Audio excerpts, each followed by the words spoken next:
Heavenly Father, we thank you for this time you've given us to come together, to look into your word, to understand what it means in its original context and what it is you want us to do in our context.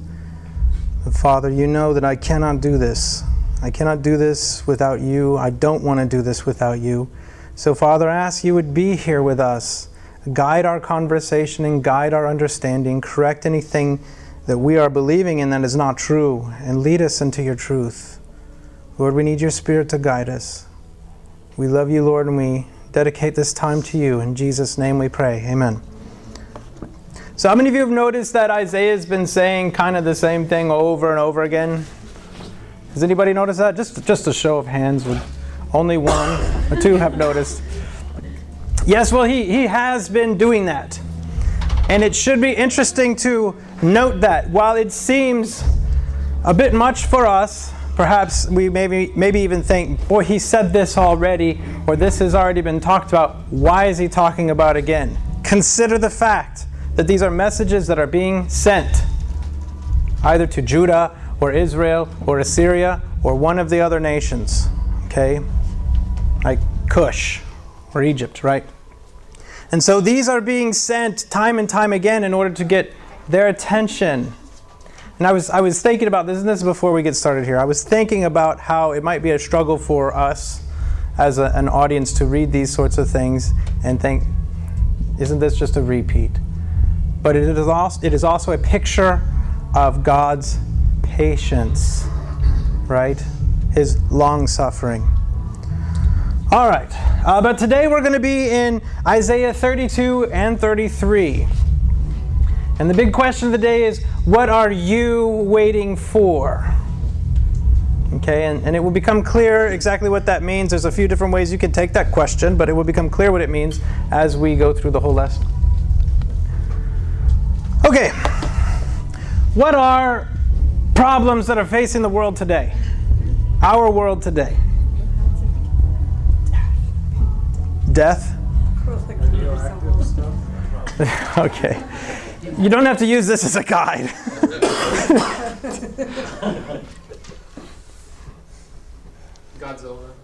Godzilla, okay. Yeah. Nuclear bombs, here comes Godzilla. Aftermath, right. Global warming. Okay. Okay, good. Sure. Global warming, sure.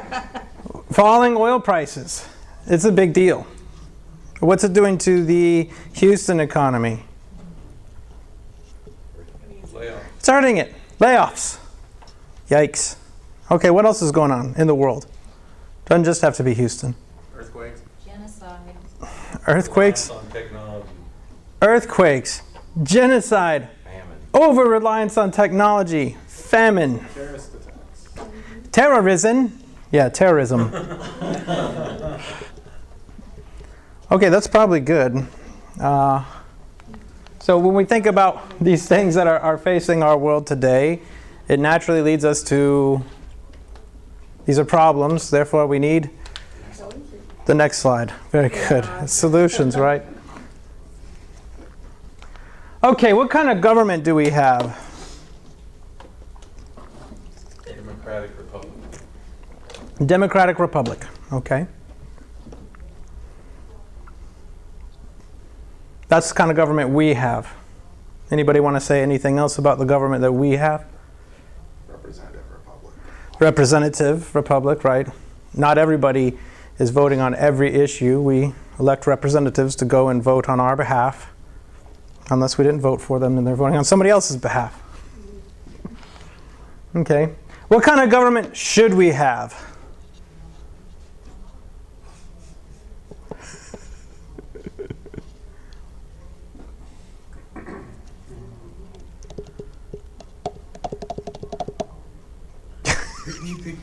You don't have to raise your hand.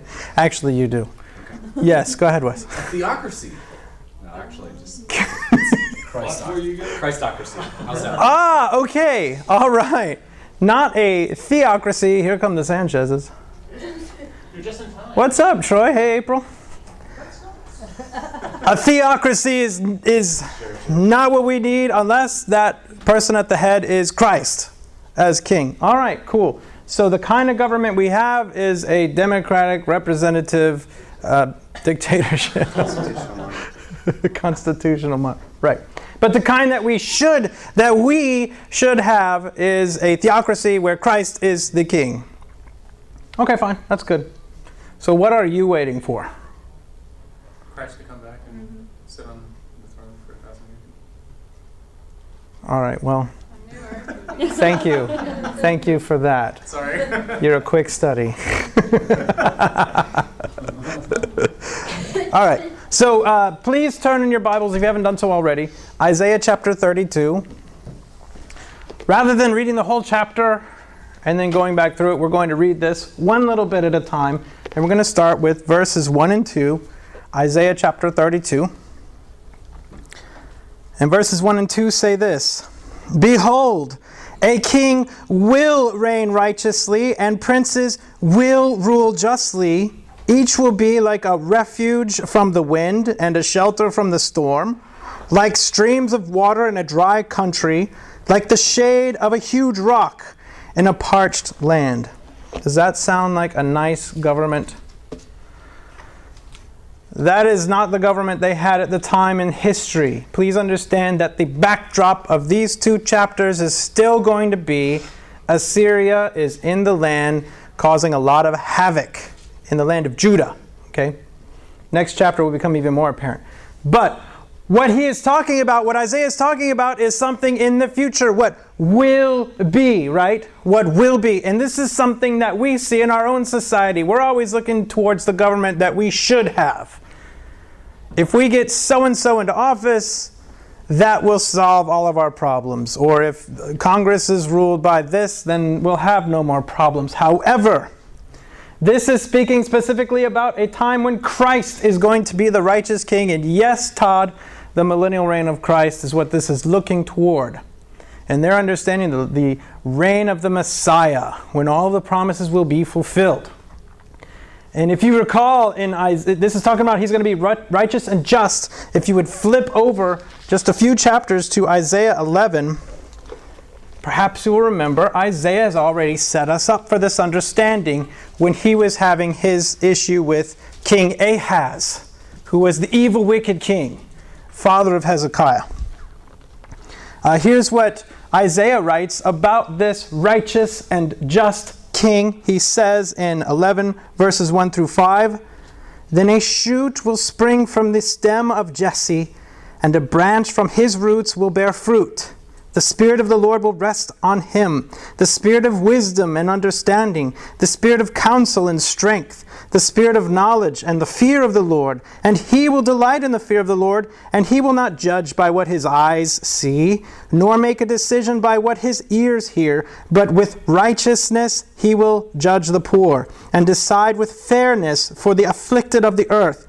And he will strike the earth with the rod of his mouth, and with the breath of his lips he will slay the wicked. Also righteousness will be the belt about his loins, and faithfulness the belt about his waist.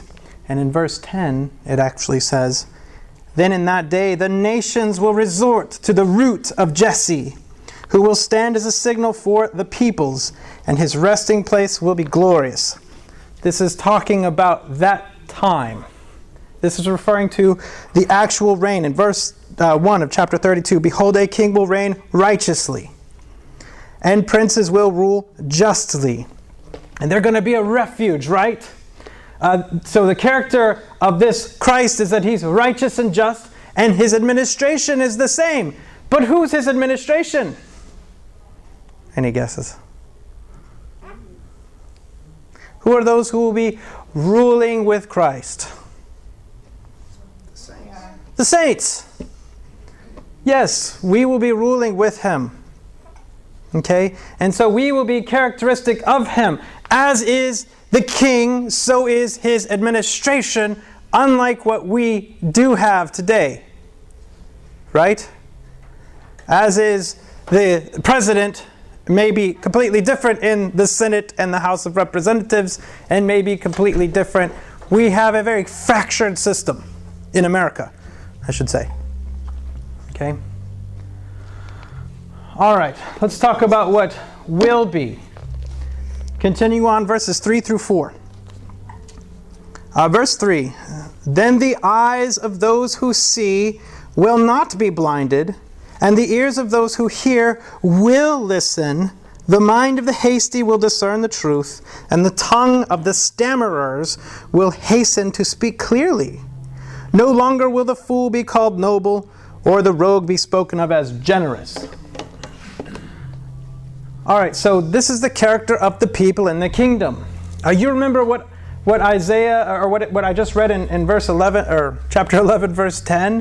It says, all nations will be turning to this root of Jesse, the stem of Jesse, which is Christ. All nations are going to be turning to him. And this is what their characteristic's going to be. They're going to have eyes that will see. And remember, who was Isaiah sent to? What type of people? Honor, shame. Is that what you're looking for? I'm sorry, is Dylan teaching this week? I do like the whole honor shame thing. It's pretty slick. In chapter 6, and I've got it up here later, but in chapter 6, he's commissioned to go to these stubborn people that have eyes that can't see and ears that can't hear. Their hearts cannot discern the truth, right? But here they have eyes that see, ears that hear, minds that know the truth, tongues that will speak clearly. This is a beautiful picture of what will be. Okay? It is not a picture of what is existing at that time in Judah. All right, now this is contrasted with what we see, as I said before, people with dull eyes, or dull ears, dim eyes, insensitive, foolish hearts. Remember this guy from a couple weeks ago. He's still here. How did he get here? Is anybody else disturbed by that? All right, fine. Okay, verses 5 and 6. So we see, no longer will the fool be called noble, or the rogue be spoken of as generous. For a fool speaks nonsense, and his heart inclines toward wickedness, to practice ungodliness, and to speak error against the Lord, to keep the hungry person unsatisfied, and to withhold drink from the thirsty. This is what is. Okay, this is what is in the days when Assyria is in Judah. Just because you have righteous King Hezekiah doesn't mean that all the evil that's been wrought by Ahaz and his administration has been done away with. Okay? So the fool, as we see in verse 6 especially, speaks nonsense. The heart is wicked. The practice, what they practice is ungodliness. Do we see any of that in any of these nations here? They speak errors against God. They keep the hungry hungry and the thirsty thirsty. Always looking for solutions, but never really finding one. That's the fool. Do we have any people that fit this kind of description running any nation in the world, or a state, or maybe even a school? Who knows? All right, now what about the rogue? The rogue we get in verse 7. I love this word rogue. You never see the word rogue except in comic books, right? A rogue is a dishonest or unprincipled man or person. No, women, because... Did you? Oh, or a car. Verse 7. As for a rogue, his weapons are evil. He devises wicked schemes to destroy the afflicted with slander, even though the needy one speaks what is right. Wow, slander. Do we ever see slander anywhere? I'm being a little sarcastic. All right. His weapons are evil. Plans wicked schemes, very much like the fool, right? Destroys through slander. And they don't care about what's right. They hear what's right, but what they really want is just to destroy with slander. What happens when the rogue destroys with slander? What's in it for the rogue? Money. Power. Money, power. Recognition. He really zinged him good, right? It's negative campaigns, perhaps. A lot of rogues in there. All right, but verse 8 gives us some relief. But the noble man devises noble plans, and by noble plans he stands. All right, these are our future leaders, the noble. As it said in the first couple of verses, talking about the rule of the king will be righteous and just as well as his administration. These will be truly noble people, having or showing fine personal qualities or high moral principles and ideals. Don't confuse this, please, with your favorite politician. Because the noble one that is being talked about here is going to be the one that is aligned with this king. And all of their decisions will be made to support that.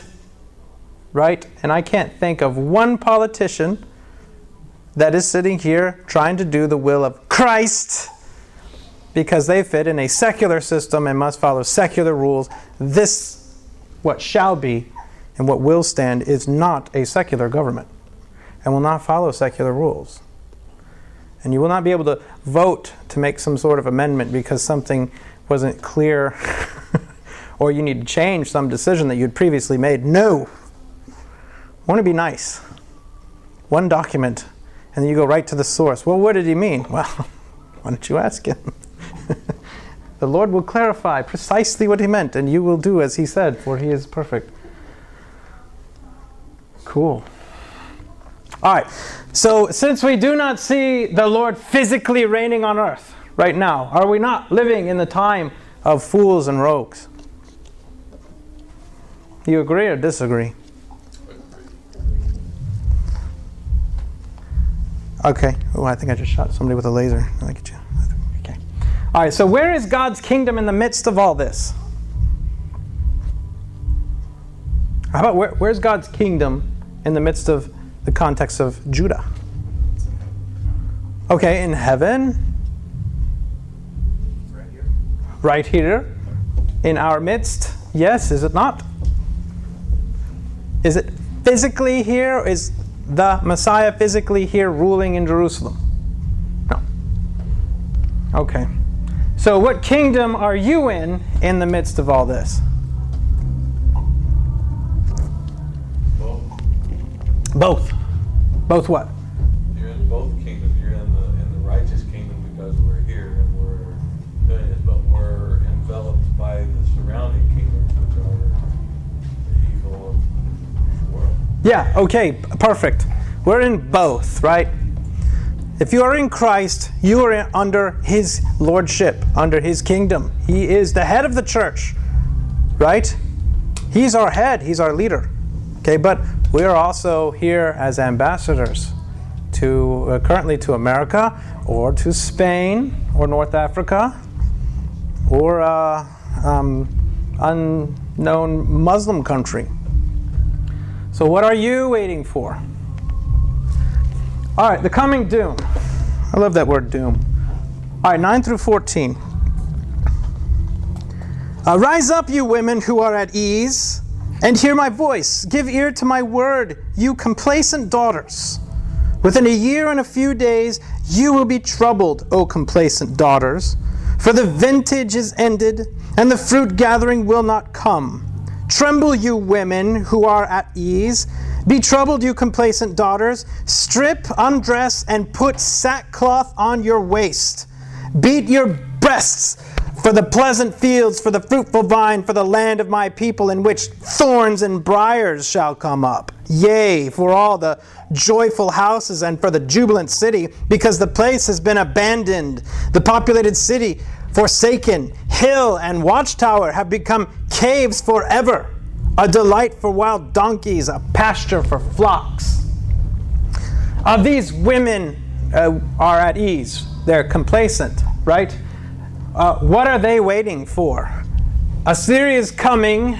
They are at ease. It says here within a year and some days. What are they waiting for?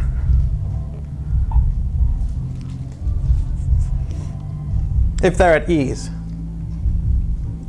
and God is frustrated with them, what is their trust in? The men to take care of them. Okay, the men to take care of them, sure. And, Wealth in general. okay, wealth.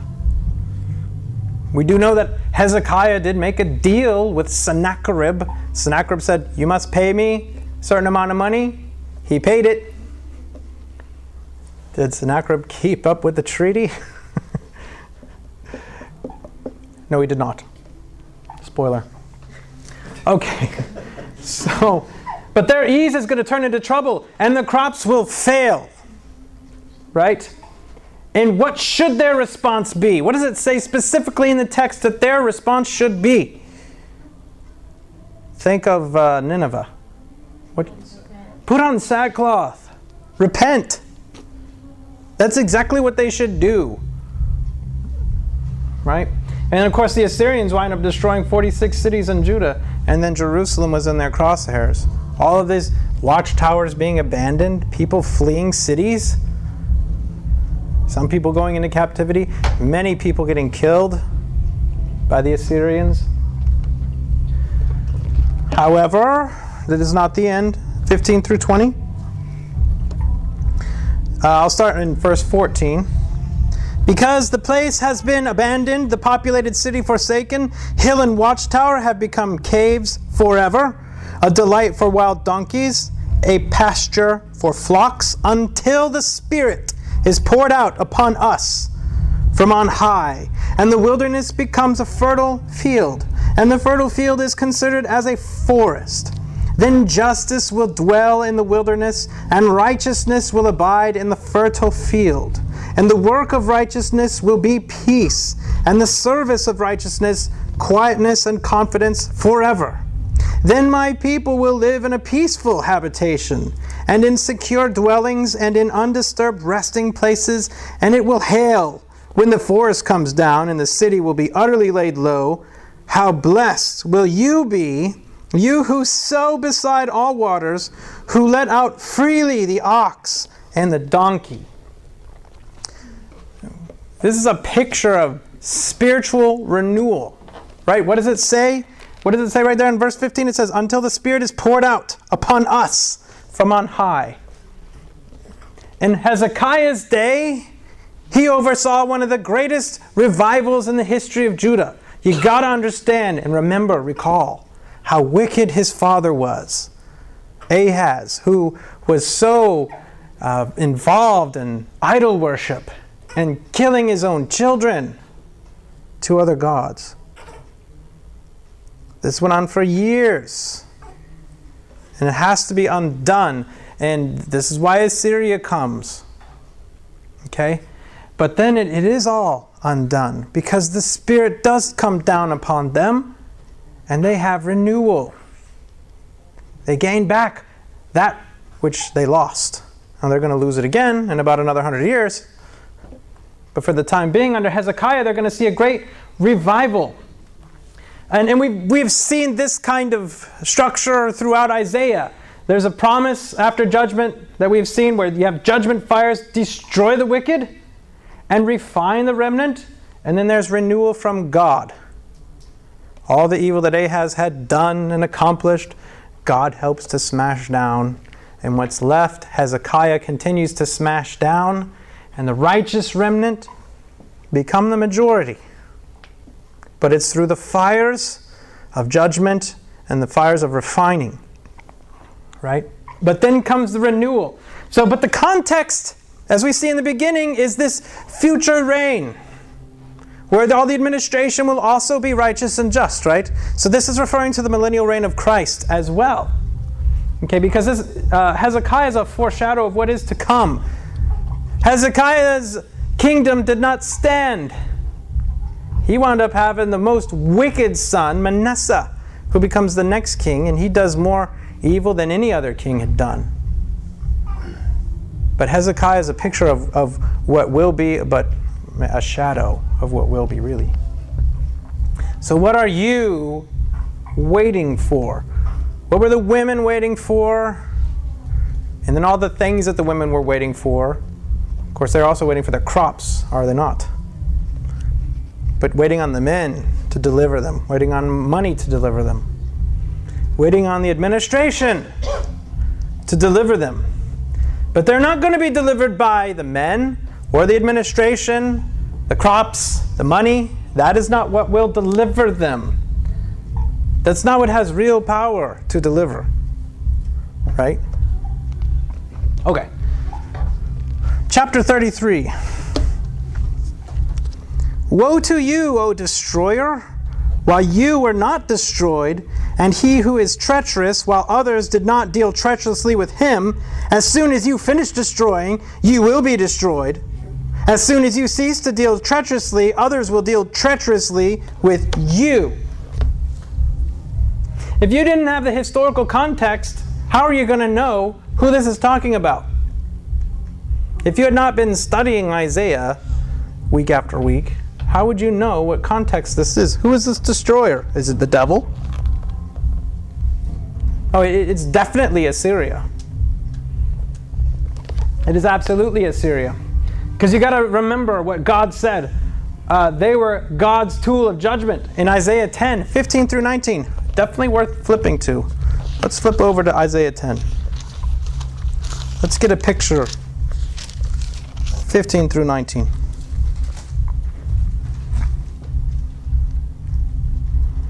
Is the axe to boast itself over the one who chops with it? Is the saw to exalt itself over the one who wields it?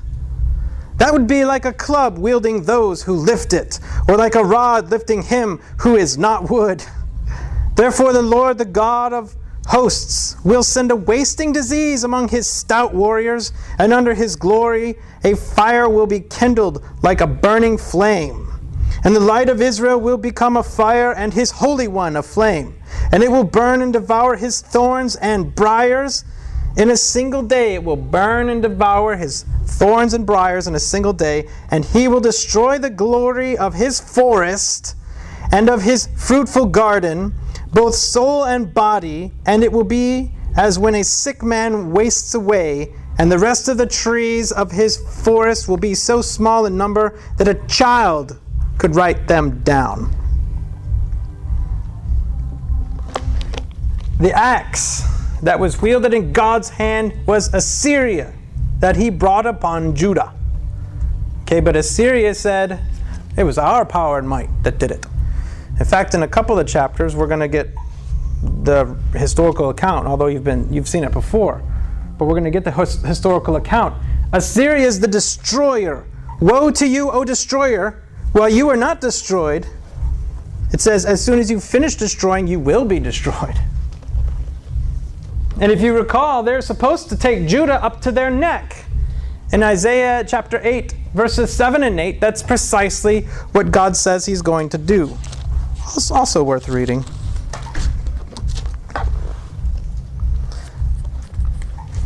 Now therefore, behold, the Lord is about to bring on them the strong and abundant waters of the Euphrates, even the king of Assyria and all his glory. And it will rise up over all its channels and go over all its banks. Then it will sweep on into Judah. It will overflow and pass through. It will reach even to the neck. And the spread of its wings will fill the breadth of your land, O God, with us. O Emmanuel. Okay? So Assyria is supposed to take them up to their neck. But we know from the Bible, and we know from history, Sennacherib wants to take Jerusalem as well, the head. He's just supposed to take up to the neck. He's going to take the head. God's not going to stand for that. Do you remember in the beginning, remember when the northern kingdom of Israel and the Arameans had a plot to kill Ahaz and put some non-Davidic king on the throne? Do you remember that? Does anybody? Okay, we got two. So the point was, and this was Ahaz, a really evil king. It'd be a great guy to get killed and have somebody else be king. But they were threatening to put a non-Davidic king. And who comes from the line of David? Christ. And that's not going to be harmed. If God didn't allow northern Israel, or the northern kingdom of Israel, and Aram to take over and kill Ahaz, he's certainly not going to let Assyria take over Jerusalem, though all of Judah is destroyed, right? So they overstepped their bounds. Assyria overstepped their bounds, and they were arrogant. Right? Okay, verses 2 through 9. And again, the backdrop is the invading Assyrian army is either outside Jerusalem or very near. Okay? 2 through 9. O Lord, be gracious to us. We have waited for you. Be their strength every morning, our salvation also in the time of distress. At the sound of the tumult, peoples flee. At the lifting up of yourself, nations disperse. Your spoil is gathered as the caterpillar gathers, as locusts rushing about men rush about on it. The Lord is exalted, for he dwells on high. He has filled Zion with justice and righteousness, and he will be the stability of your times. Let me say that again. He will be the stability of your times, a wealth of salvation, wisdom and knowledge. The fear of the Lord is his treasure. Behold, their brave men cry in the streets. The ambassadors of peace weep bitterly. The highways are desolate. The traveler has ceased. He has broken the covenant. He has despised the cities. He has no regard for man. The land mourns and pines away. Lebanon is shamed and withers. Sharon is like a desert plain, and Bashan and Carmel lose their foliage. It's a picture. We see disaster is coming upon them, right? All those geographical places are very important entry points into Judah. And we're talking about forests being stripped bare, made for weaponry, as well as fields. And look at Isaiah's personal message. Be gracious to us. We have waited for you. This is the righteous remnant we keep hearing about. Remember Isaiah's son. Remember he has 2 sons that are signs. Anybody know the names? One was really long. Yeah. I just can't remember it. And one is Shear Yashub, right? A remnant will return. God always promises a remnant. And what is the remnant waiting for? What did he say here? Even though fear is there, right outside their city, the streets are abandoned, the highways are abandoned, no travelers coming in. You know how terrifying that would be? Well, the market's open. Where are the people bringing their wares? Where are the merchants? Where are the people coming to worship at the temple? How come nobody's come in today? You better shut the gate, right? It's a fearful moment.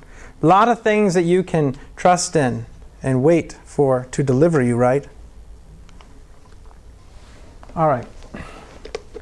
The remnant's hope is in the Lord. So these are the verses that correspond to what their hope is in the Lord, what they're hoping, what they're waiting for the Lord for. They're waiting for the Lord's strength.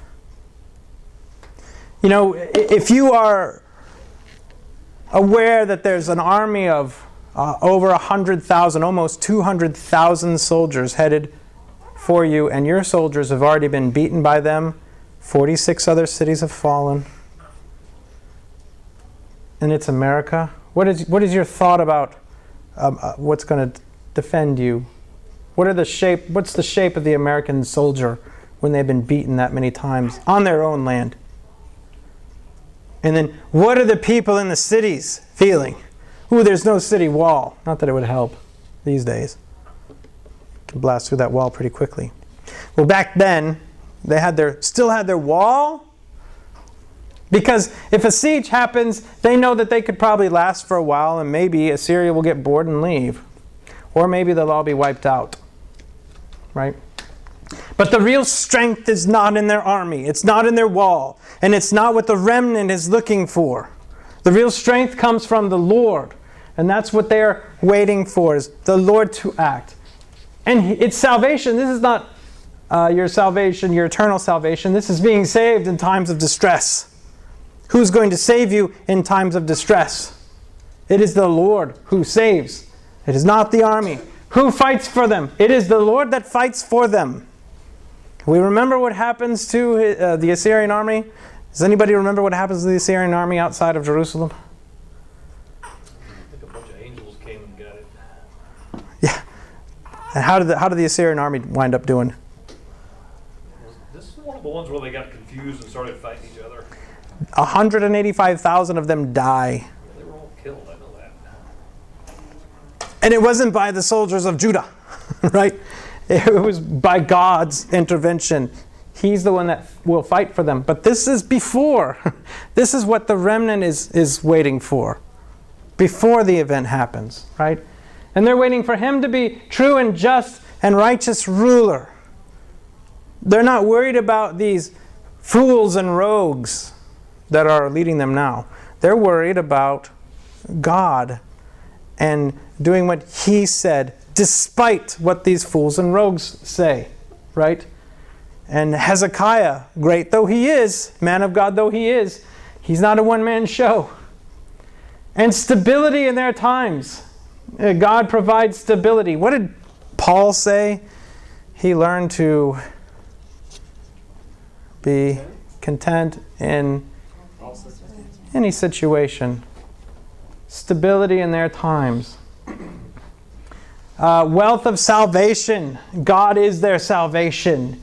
He is wisdom and knowledge. You know, what are we going to do? What are we going to do? Everything's going down the tubes. Well, you look to the wisdom of God and you recalibrate yourself to stability because he is our stability. He was their stability before. He is our stability today. And the fear of the Lord is their treasure. What about the fear of the Assyrian army? What does the fear of another army do for you?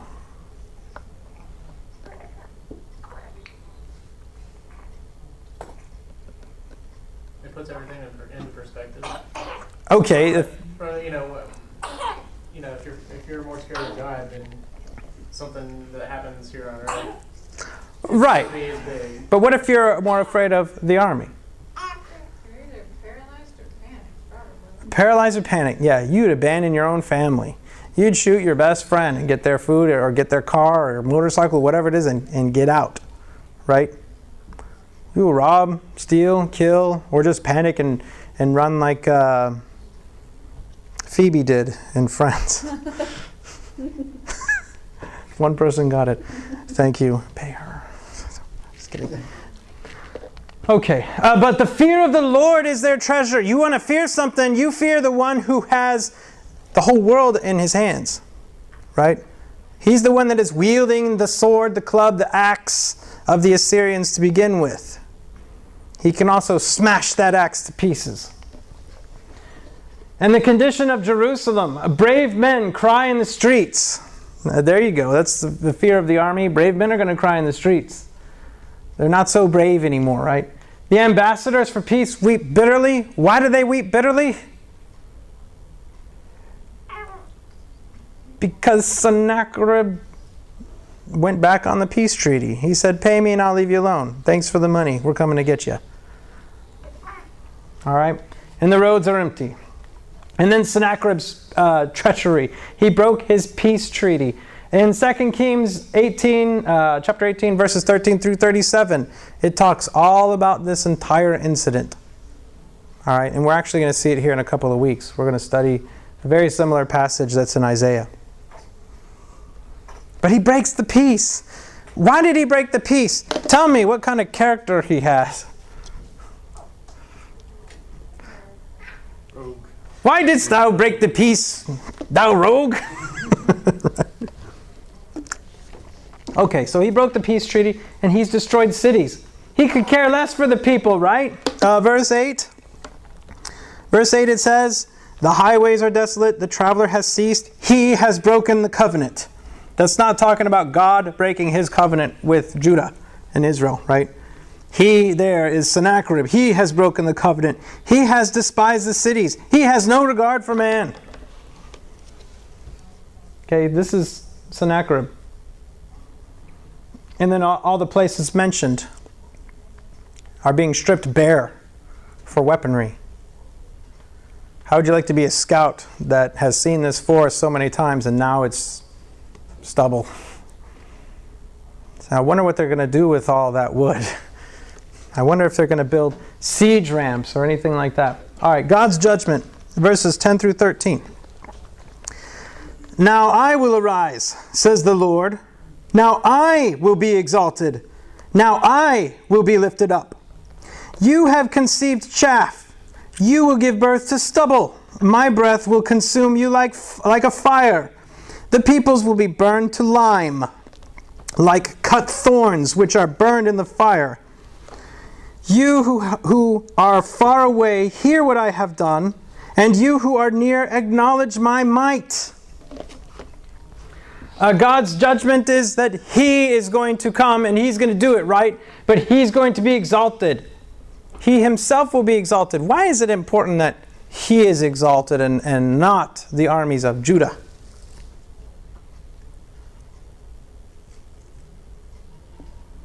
God would want them to trust in Him and not in themselves. Right. What's the example we always get throughout Judges and 1st and 2nd Kings, 1st and 2nd Chronicles, when Israel or Judah is fighting against their enemies? What determines whether they win or lose? Okay, God does. Faith. What about their faith? In the right things. Faith in the right things. Okay, so they're obedient. They're keeping the law. And they're trusting in God. Even though they have superior numbers, if they're wicked, they're going to lose. Like even at AI, didn't one guy kept a little bit of stuff?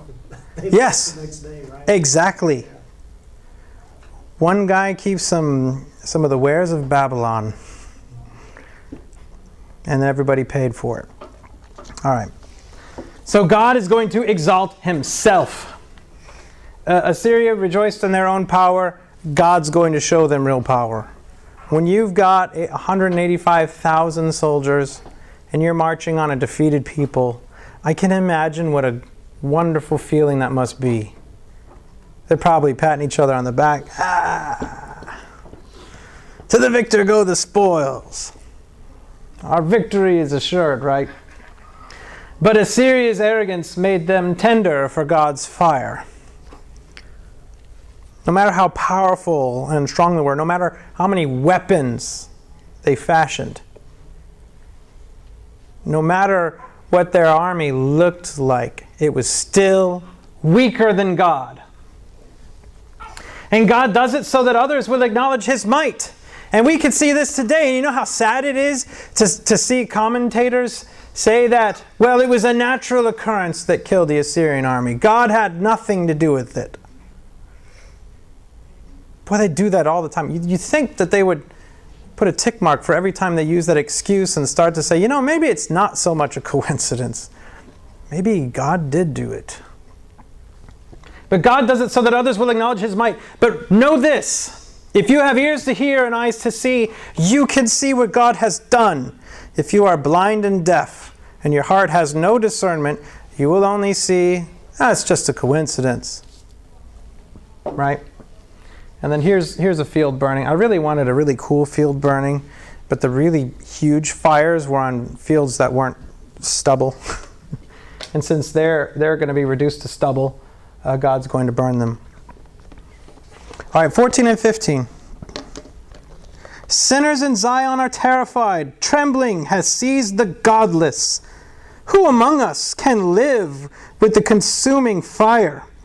Who among us can live with continual burning?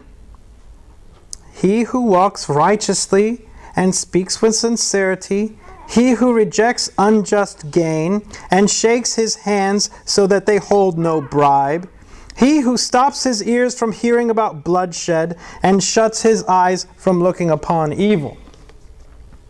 This is the characteristic of the righteous remnant. A question is asked, right? If the sinners are destroyed in this way, who among us can live with the consuming fire? Who among us can live with the continual burning? The righteous remnant can live because they're walking righteously. I mean, what does that look like, though? Walking righteously. According to whose standard? It has to be God's standard. But what if you came up with your own rules and walked according to that? Is that the same thing as walking righteously? And speak out of sincerity. Oh, like those slandering rogues, don't speak like that. They don't speak like that. They speak out of sincerity. When they say something, they mean it. Jeremy, your class is awful. I'm sorry. Dylan will be teaching again. Okay, you all disagree with that. Well, good. That's a sincere laugh. Thank you. They reject unjust gain. I would love to brag on my business partner, Ryan. We've had the opportunity many times to get unjust gain. We don't care about gain. The Lord gives gain. Evil men take unjust gain for themselves, and they suffer the consequences. It is not worth it. Unjust gain will kill you. It's God who provides. Remember the manna that came down from heaven, the Israelites? What was the deal with that? They can only take enough for the day. Take enough for one day. That's right. What if they took more? You get all nasty. Nasty and rotten. Yeah. Trust in the Lord. Give us. Saturday, or on Friday. Yeah. Then you can take double then. Double that day. Double day Friday. Sure. That's what they called it. It's in the Hebrew.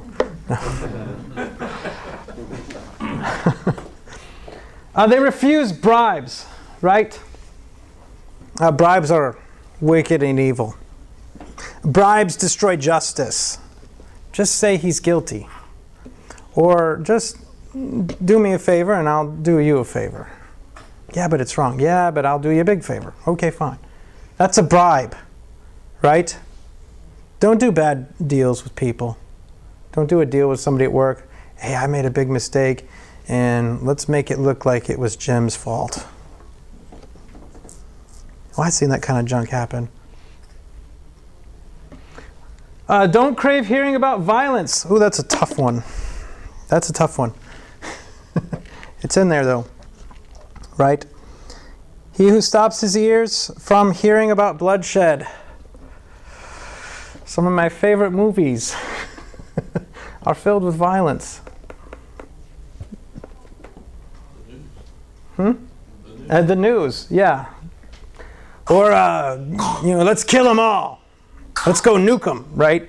That's how we fix the Muslim problem, is we nuke them and kill them. Is that the righteous remnant talking? Let's kill them all? That's not the righteous remnant talking. Because who has the power? So if we initiate, say, let's push a button and see what happens. Who has real power, though? Who has real power? Is it because it's such an easy question? Yeah, God has the real power. Do not look at evil things. Oh dear, better go smash your computer and laptop. Right? Well, better not drive down. Better drive with your eyes closed. Yeah. That's what the righteous remnant does, though. They do not look at evil things. When there are so many evil things, not just porn, but so many evil things that somebody can look at and become enthralled with, right? But all of those things, the opposite of these, serve to distract you from what you should really be putting your hope and trust and faith in, right? And it drags you away and it turns you to one of those heroes in the street that's weeping for fear, rather than being bold and waiting for the Lord. So, does this describe you? I will call on you individually. Let's start. No, I'm just kidding. Just think about it. You don't have to. All right, 16 through 24.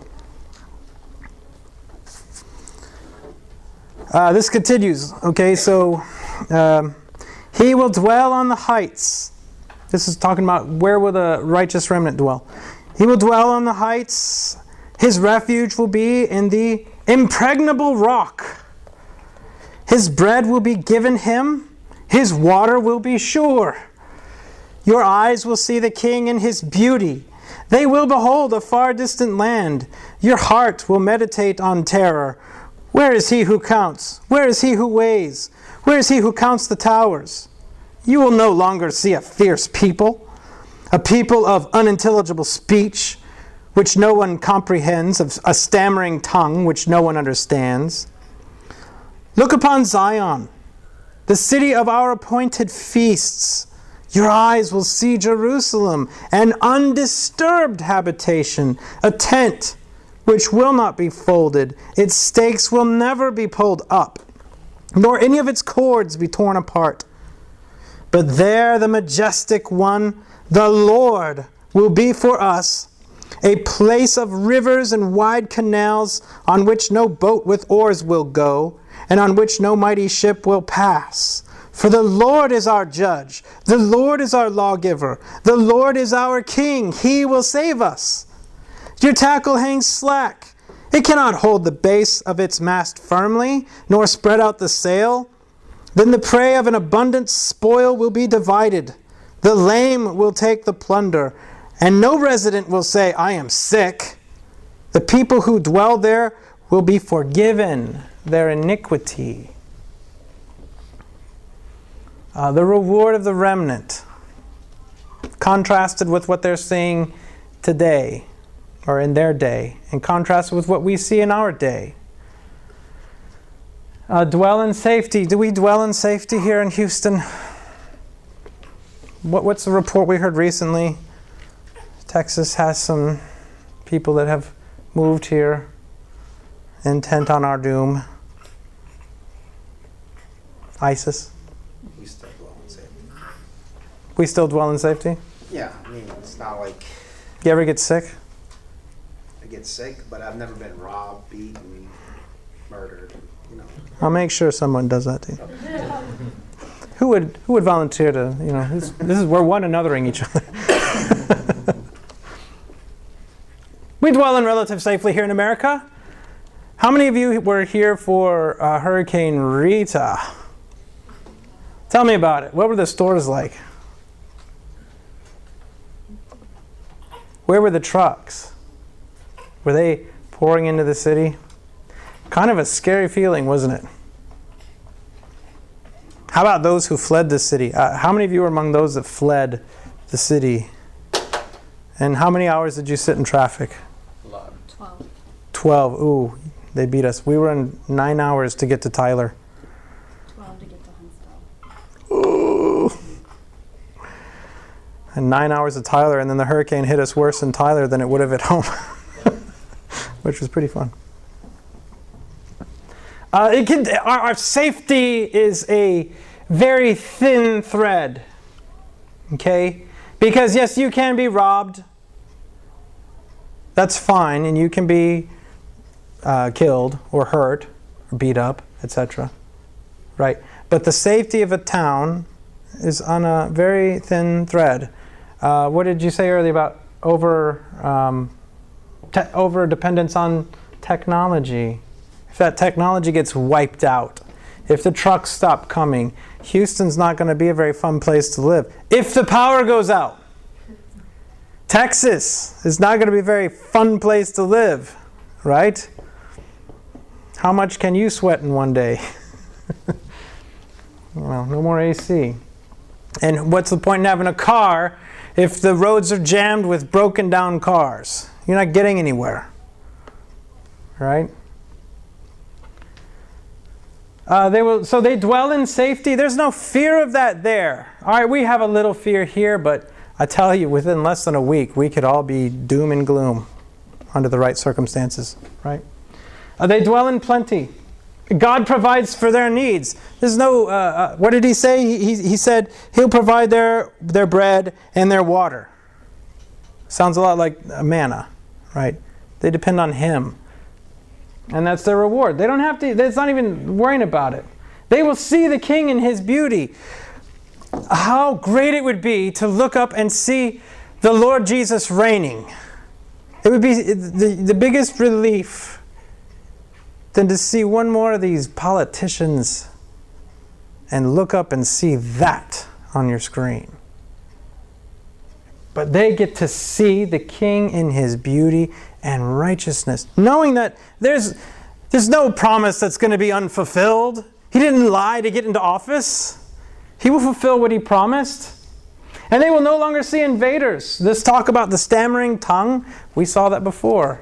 That's exactly how God described the Assyrians in 28:11. And this is a big one. They're going to see Jerusalem in peace. Who has seen Jerusalem? Has anyone been to Jerusalem? Tell us about it. It was a while ago, but it was very metropolitan. Very metropolitan. Okay. I thought lots of religions were there. Were they at peace with each other, those religions? No, there wasn't stuff breaking out in the streets when I was there. But Sure. What was on the Temple Mount? the Dome of the Rock. Yes. The Dome of the Rock. How glorious, and the Al-Aqsa Mosque, how glorious would it be to look up there and to see the throne of our God, the throne of Christ, rather than this shrine to a fake God who loves violence. That's the Jerusalem I want to see. A beautiful land in peace, ruled by God as king, not some man, but God. God is king, and saved by God, not saved by self. Right? And receiving the plunder from their enemies. Never be sick and have your sins forgiven. This is the reward for the righteous remnant, right? But what did the majority of the people in Jerusalem or in Judah fear?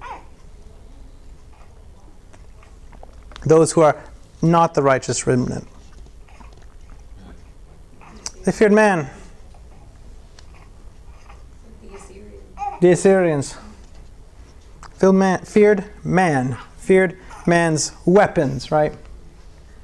And what were the majority of the people of Judah waiting for? Jesus. No. Close, just what's the opposite? Anything but, right? They're waiting for anything but God to deliver them.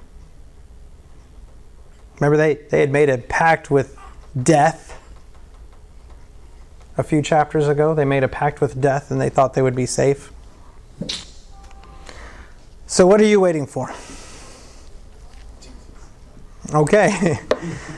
I mean, we see what happened with them. We see what God said he would do. We see that God did what he said he would do.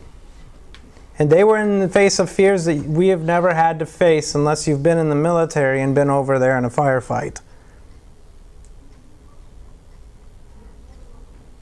But we're faced with the same question. What are you waiting for? Isaiah said, we've been waiting for you, Lord, right? So now for a few slides, just showing what are their fears in our day. What are the great fears in our day? Have you been getting these pamphlets lately about the coming economic collapse? I've been reading about it since the 90s. It's going to happen in a couple of years, ever since the 90s. This is awesome. Who are these guys? That's the Chinese army. Yep. Oh, I got a picture of Jonathan Chang in here. It's an accident. That is not Chang. Oh, that's not. That is definitely not Chang. Remember this? Remember how you felt when you saw the towers coming down? How about this? This is Baltimore recently. What about this guy? Nobody ever talks about him anymore. Not the Ebola anymore. It was terrifying, right? He got stuck in the airport. It's still going through customs. And what about these guys? Our brothers in Christ. They died well. This is a testimony. These guys here are a testimony to these guys here, but there are many that fear these guys here, right? And then what are the answers?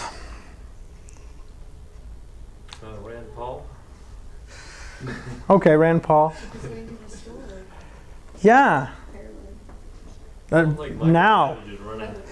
Wait, isn't this incorrect? Restore America now in 2016. We'll restore America now then. Now. Woo! What's this thing here? Chapter and verse. Called the Constitution. It's the It Constitution. used to be how we governed this country. Yes, it used to be how the country was governed, indeed. But let's contrast that with our fear and our answer, okay? Because it's so easy for us to be afraid and to seek for answers here, when this is really where our fear and our answer should be. You want real power?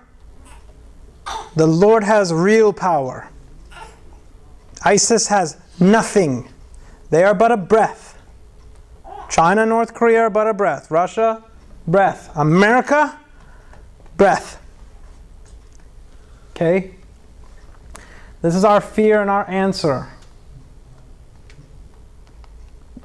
All right, let's look at some applications and then we'll do some prayer requests. So do not fear as the world fears. The Lord's ultimate deliverance is coming in His time. Does His time line up with your timeline? If it did, the rapture would have happened because I got married, I got kids, and now the rapture can happen. I think that's how most younger people feel. Lord, you can come back. Just let me get married first and have some kids. All right, destruction may come. But if destruction comes to this country, be a part of the righteous remnant. Stand your ground for the Lord. Okay? And we are in God's kingdom already. And we are ambassadors on a diplomatic assignment to America or Spain or wherever you find yourself. We're on a diplomatic assignment to the world. And wait for the Lord.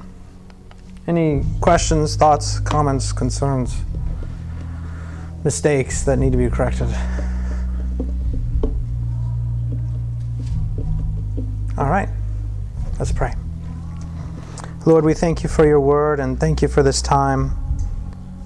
Lord, it is an honor to read your word and study these things, and then it is a great relief to trust in you and trust in your time and trust in your power, your deliverance, your salvation, your eternal salvation that you gave us through the blood of Jesus Christ.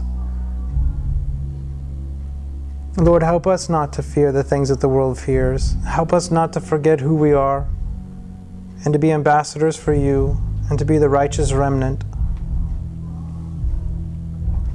Lord, help us to reach out to others that don't know you. Help us to be missionaries where we are. And Lord, move us to action and change our hearts if we're filled with fear about these things, or if our hope is misplaced in the wrong people. Thank you for this time, Lord. It's in Jesus' name we pray. Amen.